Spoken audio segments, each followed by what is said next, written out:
જેમ કે કેંગન વોટરમાં એક પાણી એવા પ્રકારનું છે જે આપણા ઘરમાં આવતા ફળફળાદી શાકભાજીમાંથી પેસ્ટિસાઇડ દૂર કરે છે.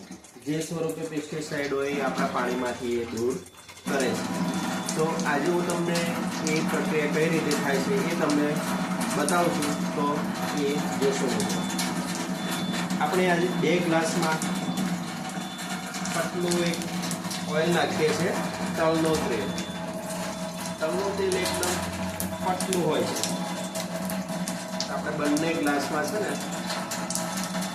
તલનું તેલ લઈએ છીએ. એક ગ્લાસમાં હું તમને ડાયરેક્ટ નળથી પાણી ભરું છું. મિત્રો તમે જોઈ શકો છો કે તેલ અને પાણીને ક્યાંય મેળ ખાતો નથી. બંને ઉપર તમે જોઈ શકો છો ઓઇલ ઉપર ફ્લોટ કરે છે.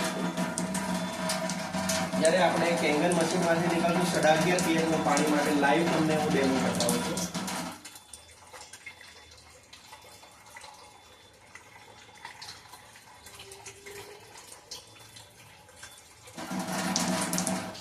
તમે જોઈ શકો છો ક્યાંય પણ ઓઇલ દેખાતું નથી. જોઈ શકો છો કે આ શું પ્રોસેસ થાય છે. આ નોર્મલ પાણીમાં એ ફ્લોટ કરે છે, જ્યારે આમાં ક્યાંય મેળ ખાતો નથી. આ પ્રક્રિયા જે થાય છે એને ઇમલ્સિફિકેશન પ્રક્રિયા કહેવાય છે.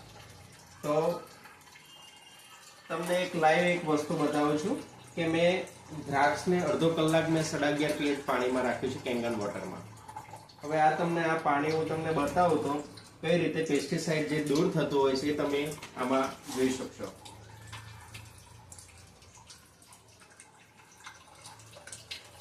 જો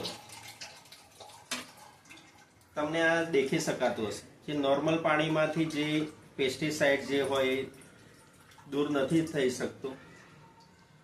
એ આ કેંગન વોટર 11.5 pH થી દૂર કરી શકાય છે અને આ પેસ્ટિસાઇડથી આપણે સુરક્ષિત રહી શકીએ છીએ. તો કેંગન વોટરથી જે આપણને બેનિફિટ થાય છે તે આપણે જરૂર જાણવા જોઈએ.